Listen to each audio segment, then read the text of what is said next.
another episode of Theater Makers Interviews.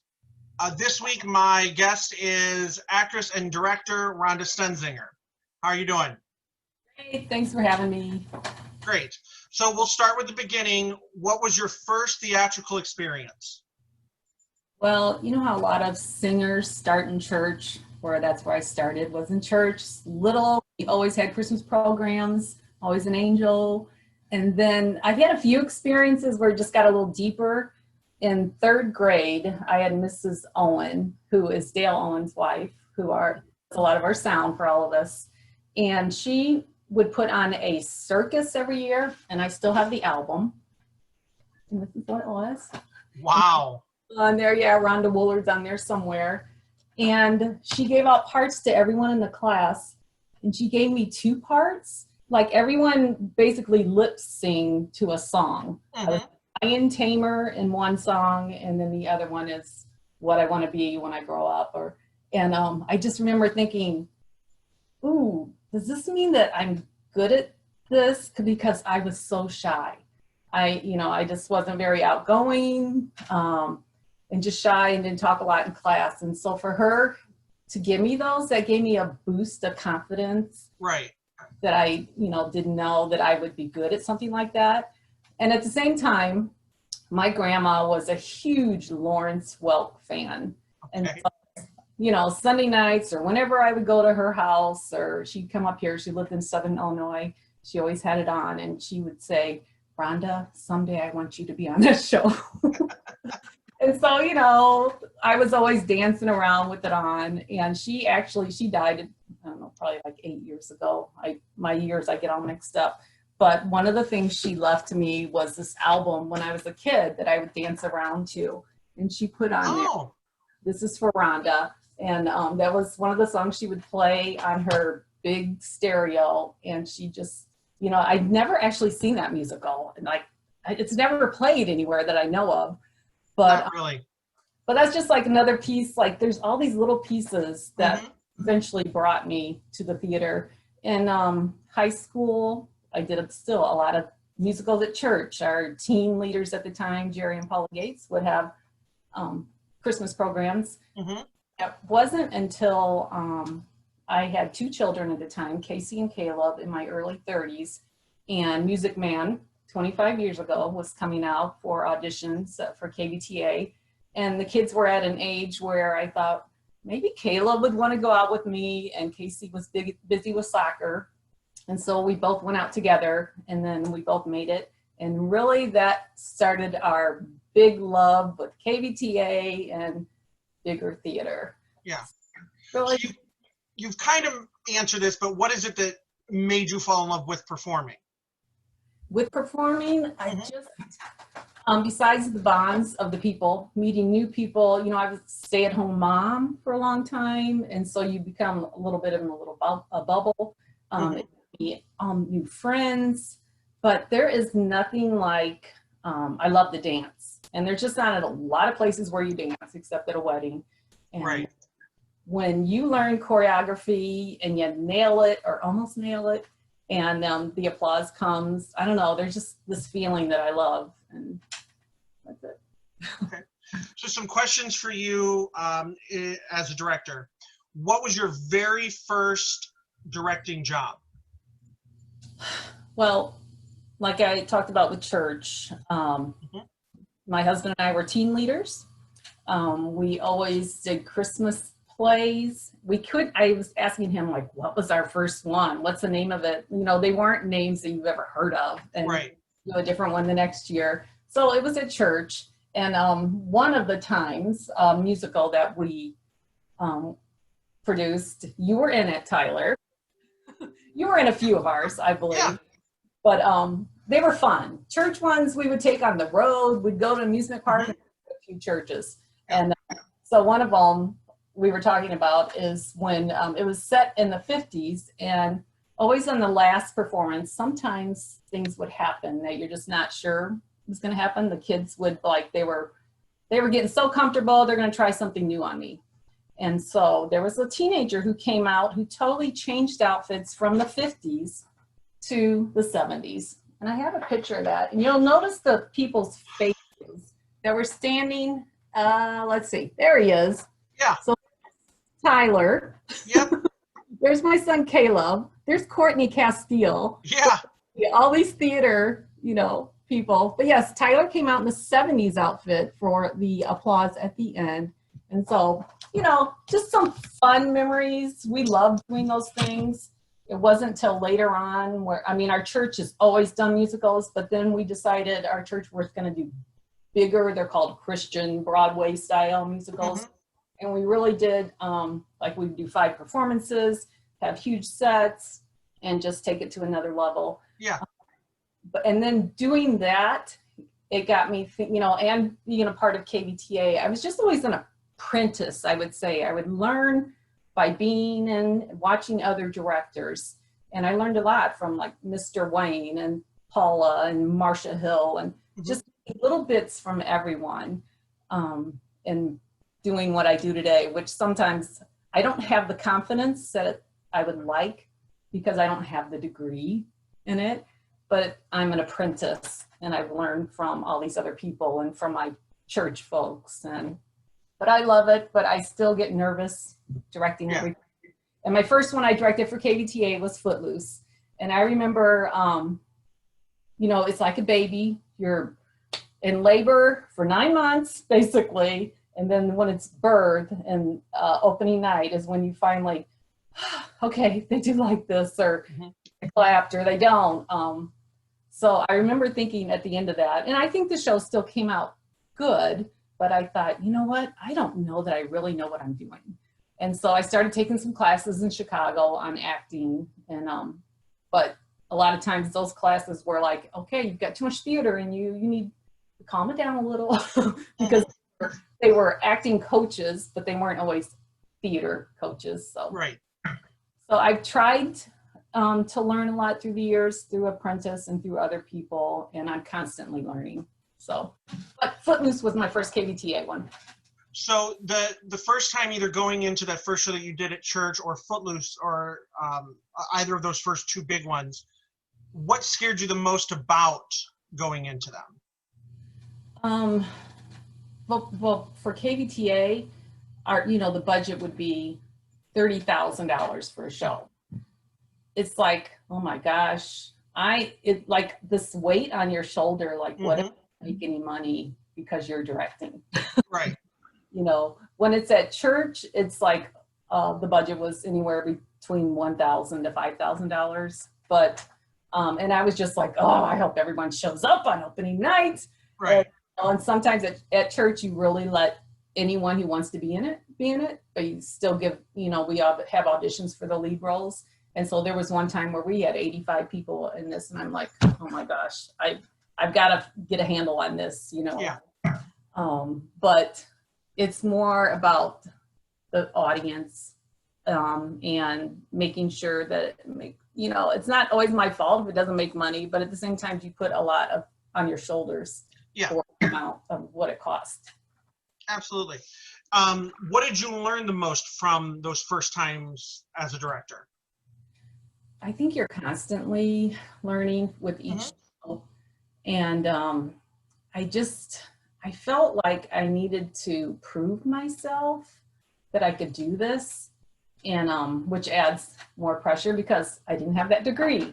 It's just learning, and I just have learned, I felt like, okay, I had to do it this way. This is my view of what I want. This is what I've had pictured.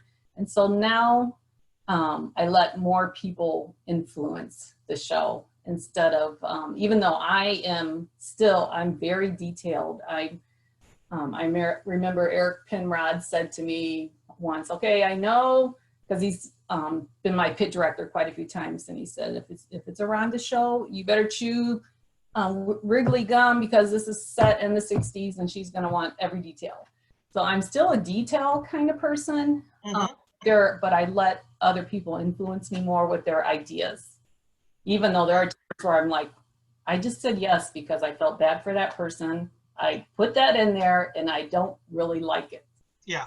So yeah, it can be a difficult thing sometimes because you always worry about upsetting someone, especially when they're friends or you feel, down the line, are we gonna switch spots, and that sort of thing. So did you get any advice before you went in as a director for the first time? Not really. Okay. No. You kind of just picked up from watching others. Okay. Watching others, and there were so many different. I remember the first, like how we used to audition for KBTA. You would find out right after the audition when everyone was around, and the person next to you wouldn't make it, or I wouldn't make it, and they did. There was, I hated those feelings. Yeah. There are things that we progressed on, and learned. What has been your greatest accomplishment as a director? I just Les Mis is probably the baby. And when Caleb and I started together, when he was, I think, 9 at the time, and I was in my early 30s, and it was our first show together. And then when it came around, and everyone had waited for that show to be released to do for community theater. And when he said he would come home, because he wasn't living in Illinois at the time, he said, I'll come home and let's see if we can direct it together. And that was the hardest show. We built a revolving floor, but the cast was amazing. And even the revolving floor, the last performance, it started squeaking, and like, is it gonna finish the show? There was just so many details that had to come together for that show, but the cast was amazing. And man, that was one of those that I bawled like a baby, opening night. That, it was probably Les Mis, yeah. Is there a show that you have directed in the past that you would love to revisit and maybe do over in a different way? I would probably want to do Footloose again, but I'm not sure what I would do different, but I just feel like I know a little more. Yeah. Right. Okay. What has been the hardest decision that you have had to make as a director for the good of the production? It's always the cast, and you just feel bad for friends that you make along the way. You make someone's day and you break someone's day, so it's auditions and casting. Yeah. What do you look for when you are watching people audition for you? Something that will bring a smile to my face or pull me in, if they know the character, and hopefully they've done research. However, there are often times where they don't, that I can see it in them.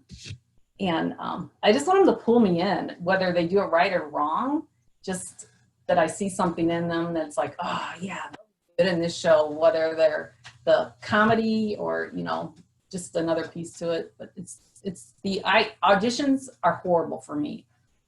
As an actor, I get so nervous, always have, and I don't know, I can't even help myself. And even after all these years, I shake, my voice shakes so bad. Mm-hmm. So I give people a break at auditions too, when they're the same way. Hopefully people can see, usually people can see past my nerves. And I've had it many times where the director's like, I know you were nervous, but I know what you can do. Mm-hmm. And I try to give people a break, but nerves are hard. But I just want to see in their audition something that pulls me in. Right. So some questions for you as an actress and performer. What is your favorite role that you've played so far? Probably The Wicked Witch. Okay. It's bringing an iconic role to one that I grew up with. At times back then we would see that show once a year. You couldn't watch it on VCR or anything like that. It was just whenever it came on TV once a year, and it was just one of those shows that I've always loved. Mm-hmm. And talking about church, I've always kind of been good girl, if you want to say that. And it's just a bad girl. And at the time, we had 4 kids at the time. And there was just times where I would come home and well, like Tech Week or whenever, and I've had my black fingernail polish on, and my kids were afraid of me, or I don't know. I just love that role and how it was brought to life. Yeah. Yeah. In fact, the shows, my son Timeo, he was 2 at the time, and usually they don't come, but for some reason they let him come. And at the end, when I was melting, which, of course we're not really melting, but right. When I melted down, he turned to my husband Dick and said, "Well, Mom's dead," and everybody around him heard. Wonderful. Yes. Is there a dream role that you have that you haven't yet played? I love to dance. And I think that I'm past my prime when it would be dream roles, as far as dancing dream roles. When I look at the newer musicals now that I could be in, we had tickets for Dear Evan Hansen. They were supposed to be yesterday. And I listen to that soundtrack all the time. I have not seen the whole show. I've seen some on video, but I would love to play a more dramatic role of one of the moms. But that's secondary to fun dancing. Yeah. Any fun dance role that a lead would have had. So there are some. They're not in musicals that are necessarily big name shows. But at some point, if you ever can, look up No No Nanette. Really? It's an older musical. It's based in the 20s, so there's a lot of tap and whatnot. And there are at least 2 characters that are women of middle age range. Really? And I know that they did a sort of revival a few years ago in New York, like how Chicago came about, where they just do like a weekend. Sure. And there's actually 3. There's not 2, there's 3. One was played by Sandy Duncan. Oh, okay. One was played by Rosie O'Donnell. Oh my God. She didn't dance as much. She had a small dance section, but she was there. It's a big musical. Some songs you probably go, oh, I have heard that song before. Didn't know that's where it came from. But it's very, those old style musicals where it's very sort of somewhat corny humor, but people still enjoy it. So look into that one. I don't know that it'll be produced anywhere, but right, yeah, because of the roles that you have played, which one have you found to be the most difficult? Well, Mrs. Meers. No, not Mrs. Meers. Okay, that was certainly Modern Millie, and that was fun. But I don't even think we could do the show again. I mean, I had to pretend like I was Asian, which now is a no-no nowadays. And and that's supposed to be getting somewhat of a revival thing too. And the parts that I played, which I would never agree to again, are supposed to be. Mrs. Meers is not supposed to be. She's supposed to specifically be a white lady playing it. I know that they're supposed to be slightly rewriting it, but either way, that's a part of the story you can't really get rid of necessarily. Right. But yeah, but I get what you're saying. That's going to be a difficult one for places. And I would also say my first time we did Joseph, I was cast as Mrs. Potiphar, which I said it's fun to be the bad girl, but at the same time you're seducing someone. Yeah. I'm usually not seducing anyone but my husband. So that was rough at times. But I felt like I did the job right. But I remember Roseanne Jones calling me before she cast me, and she said, "Rhonda, would you feel comfortable in doing this?" And I said, well, it might depend on who gets the role. Because at the time, my pastor was auditioning too. And I thought, if I have to seduce my pastor, I don't know that I can handle that. But she said, no, I'm not casting him there. I'm casting him as Farrell. So it all worked out. So I just Chuck Hensley, the principal. Yeah. And which role did you find to be the most fun? It's the dancing shows. you know, even though there are times like Mrs. Meers was fun, and Damn Yankees, Gloria, and Wicked Witch, there's so many, but I just love dancing, and if I nail it, when I nail it, because there are a lot of, like with 5 shows or 4 shows, there's always one where it's like, oh, I miss that stuff. But just when you nail a dance and it's hard about it. Would you say probably 7 Brides? Oh my gosh, yes. Okay. I forget that. You need to have a list of your shows next to you. Oh my gosh, that really was, because that was both. We had amazing cast, and Mr. Wayman was the director, and we really did. We had so much fun dancing. Yes. Thank you, Tyler, for reminding me. Was there one that you found to be the most rewarding by the end of it?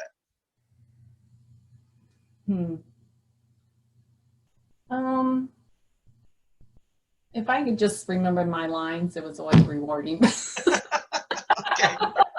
I remember playing Mrs. Meers, and there was times where I would mess up, and Kaylee Snyder, I could see in her eye, I'm like, Rhonda. Yeah. What role do you feel has maybe taught you the most as a performer? Wow. I just, maybe Gloria and Damn Yankees. And I don't even know why. It's just being in the moment and never leaving the moment. I think one thing that I've really learned over the years that, you know, being shy for so long, and, you know, you love being a different person on stage, but it still took a while for me to release things that I really wanted to do because I was afraid that it wouldn't look right, even though that's really what I want as a director. And that's what I want as, you know, you're a better actor if you're willing to try all these things and go out, not worry about anybody else, but actually go for it. And I just wish that I would have done that earlier in life. In fact, I remember when I was in Godspell, and one of the scenes was, at the time, Saturday Night Live did the 3 guys with the cone heads, and they were, the way they talk like a robot. And the 3 of us that Pat Ward had do it, we didn't do that. We didn't know if we were supposed to do it that way. We were, you know, because everyone does Godspell differently. So we did normal voices. But I remember later on at a pickup rehearsal, we all did that. And the cast was like, why didn't you do that? And I'm like, I was afraid. I didn't know what I was still, you know, but, you know, just getting inside and be willing to try this crazy stuff. And director can always tame it and say, no, let's go a different direction, but not caring really what other people think and going for it. Yeah. So what are your favorite attributes of a good director? I want to have a good time that I'm there, but I also want to be part of a great show. When I'm there, I'm all in. If there's a show where I need to practice dancing, when someone else is doing a scene where I'm like pulling people, let's go practice. What was the question again? Well, you've worked with a lot of different directors. Every director's got their good and bad qualities. What are your favorite attributes of a good director? Yeah, we can have a good time, but we can learn, we can stay on task. If we're not wasting a lot of time either. But I still want to have a good time. Even if it's a sad show, just a sad show, but I still want to have a good time with people around me because, you know, you're spending 4 to 5 nights together. And, but I also want to have a great show, so. Great. So this is a sort of 3-part question. Oh. This is asking you, what are your biggest pet peeves as a director about actors? When it comes to dancing, and I see that there's, you know, like 7 people are in this part of the song, and they 4 people may have the dance down and the other 3 don't. And those 3 are saying, you know, would you practice with us in the back? Would you? And some are like, no, I already got it. I want everyone to be this unit and practice to help each other out. Yeah. So just, I want everyone to work as a team. So then the second part is, what are your biggest pet peeves about directors as an actress? I just don't want to waste a lot of time. Okay. If I'm there for a 3-hour rehearsal or a 2-hour, but I'm only in 30 minutes, unless I'm told ahead of time, hey, you know what, we need you here. You know, if we're doing the whole act, I understand that. Mm-hmm. But if it's something that I just didn't need to be there the whole time, just don't want to waste time. Right. Yeah. So then again, your biggest pet peeves about actors as an actress. Actors as an actress. When you're on stage, what pet peeves about your fellow actors on stage? You know, I don't really see it very often, but if they think they might be a little better than the other person, okay. You know, and come off with that air about them, would be it. You know, even whether you're involved for 2 years or 30 years. I remember my first time with KVTA, and even though I had grown up doing all these plays, I didn't know the terminology. I didn't use it in church. And so my very first rehearsal, and Gina O'Connor was standing next to me, and Marcia Hill was the director, and she said something about blocking. I'm like, what is blocking? Yeah. And, you know, just things like that, I didn't know anything, but well, I did know some, but things you learn. And she was such a helper to me, and just, you know, willing to anything that I needed to know. Gina was like, if you need help with this and that, so yeah. Yeah. It's helping each other out. I had that with an actor who came up to me after the first cast meeting and on calendar and said, because, you know, it said vocals, dancing, blocking, and he went, what does that mean? And I just had that moment where I paused, because I had to think, oh, of course, there's people in this world that don't know what that means. Absolutely. You've been in it for so long, you don't, it's second nature. Right. And I had that moment where I was just like, I have to continue to remember this entire show. He has never performed on stage. Yep. So I am going to say things that he's going to go, I don't know what that means. Yep. You know, and it was just one of those things where I was just like, it kind of kept me almost, I don't want to say on my toes, but kept me on my toes, because I had to remember, you can't just say everything the way that you would want a director to say it to you, because you understand that terminology. Yeah. Right. That's always an interesting one. Yeah. If a show was created about you, who would play the lead role? Years ago, I would have said from Happy Days Shortcake, because they said she looked like me. Okay. Stefan Benoit always used to say Deborah Winger looked like me, and she's a good, so I would have taken her too. But okay, yeah, I could see that. She's still alive. I don't even know. Yes. Okay. Deborah Winger's still alive. Yes. Deborah Winger. Okay. All right. Who would play Dick? Oh my gosh, Steve Martin. Steve Martin. See, I would have thought, knowing him, look-alike, I would have said Jerry Seinfeld.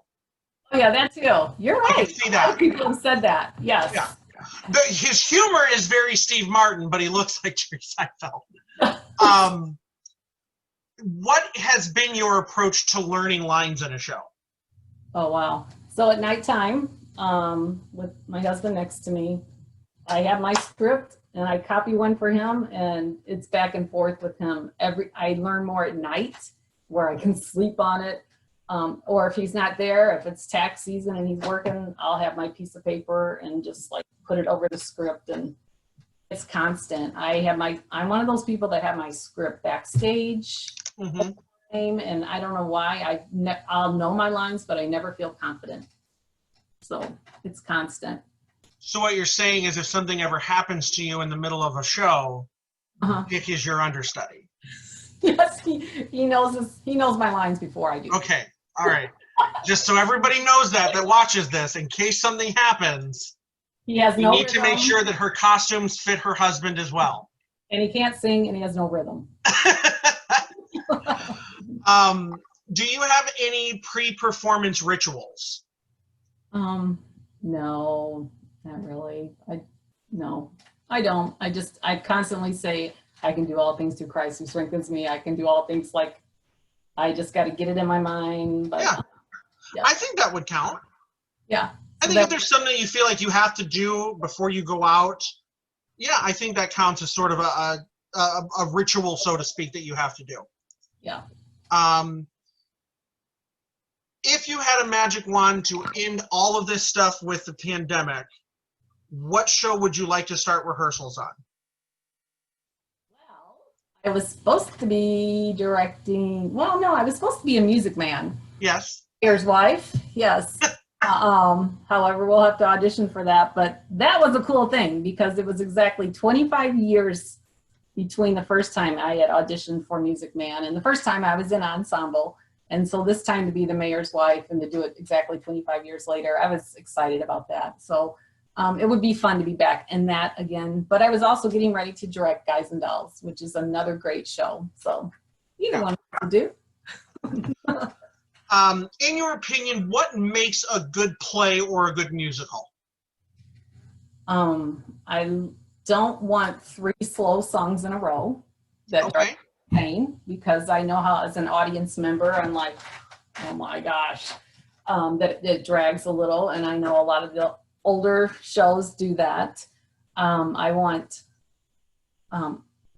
something that I learn from it, and I love dancing and something I learned from it, and maybe a little romance and a little fisticuffs. That helps too. Okay. All right. Is there a novel or a movie that you absolutely love that you wish someone would adapt into a stage musical?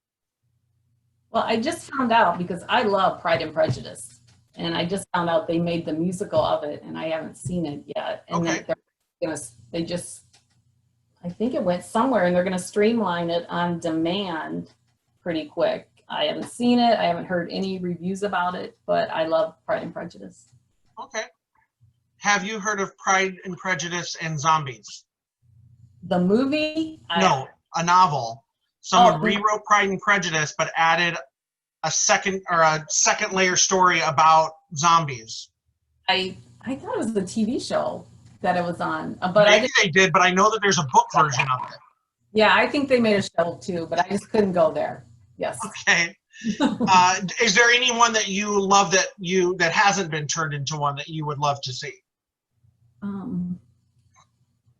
Well, my favorite book is one that I don't think anyone on here would know. It's called Voice in the Wind, and it's about a Christian young girl who was sent to the lions, and she survived, and she went through, and it's such a powerful book. It's my all-time favorite, Voice in the Wind, and that would be it. However, the author has a movie coming out for the first time, and it's Redeeming Love.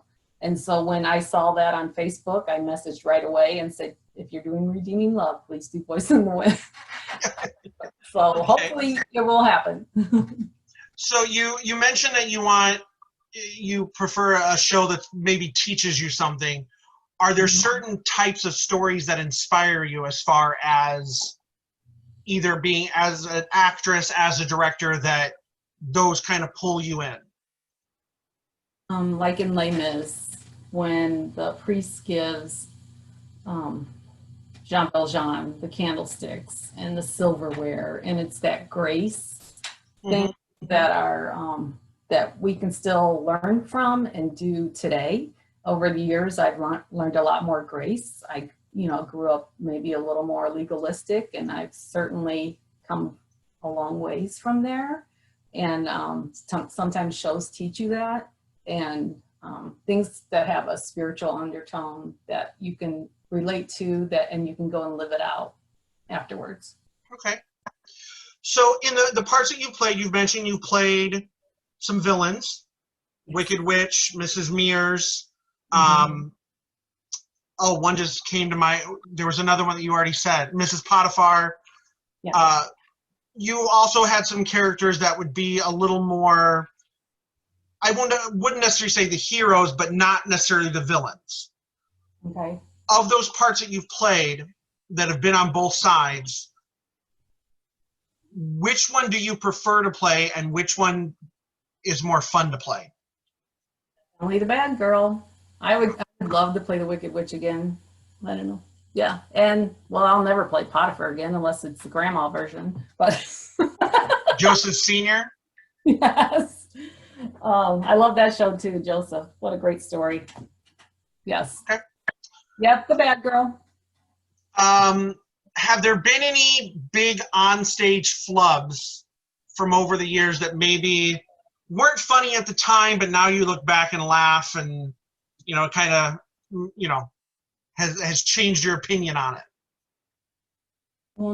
There's always been little lines. I would say the first time I did Mrs. Potiphar, I didn't get my costume till opening night, and it was a rip away. Oh. I had shorts underneath it, but it was when all during the seduction scene, and it was a rip away skirt, and I had certain choreography to do to it. Well, it fell off pretty much when I saw Joseph. Yeah. So I had to improvise this whole dance, which I was just like, why? Oh, things. Yeah. And they fixed it, and it fell off one other time too. But, people said they didn't even notice. They thought it was supposed to be that way. So it is what it is. There was another costume time, and it was actually during Tech Week where it was Take Off Your Mink. Another strip one, stripping one. And so you start off with this long gown, and then you rip it off, and then there's these pajamas, and they were tasteful, very tasteful. And it was Wednesday or Thursday of Tech Week, and my top came down. Now I did have a bra that matched that, but I was like, I that's not my personality. And I kind of ran off crying. Maybe I made it was Tech Week, it wasn't, but that's not me. So then was it the opening night or the next night when I looked, that scene was coming and they fixed it tighter so it wouldn't fall down. I just, you're still in your mind hoping that it doesn't happen again. And it didn't. However, my pastor was sitting in the front row in front of me during that strip scene. And all I could think about is, it's gonna come off again. Okay. Now see, I had heard about you. I had heard that you were very worried backstage about that scene, but I didn't know about the first half of the story, about it happening earlier in the week. Yes. So see, that makes a lot more sense because obviously other people didn't know, and they had just heard that you were upset backstage. Oh, no. Oh, we have to do this scene and he's right there, and they just couldn't understand because they thought, we've been doing this scene for weeks. That makes a lot more sense now after all these years. That makes more sense. What do you think are some of the most important lessons that theater teaches? The family unit, pulling together, friendships, forgiveness. There are so many things that you learn in theater. We all make mistakes. You forgive them, you go on, you learn, you're with someone so much that you learn what's going on back at home a lot of times. So. Yeah. Okay. Is there anything within the theater world that you wish you were better at? Oh yeah, good grief. Lots of things. I'm not very good at accents, even though sometimes my friends say I am, but I know I'm not. So when Mrs. Meers was supposed to be bad Asian, I thought, well, this is perfect because I'm doing my best, but really it's supposed to be bad, and it worked out. Yeah. So probably accents, and I wish I could draw sets better, even though I don't have to, but I wish I could. Yeah. All right. Do you desire to be known for what you do or who you are and why? I think that they coincide together because Okay. you could talk the talk but not walk the walk. And so hopefully I want to be both. Yeah. Oh, I get that. Yeah. So we will end the interview with our questionnaire. Okay. What is your favorite musical? Well,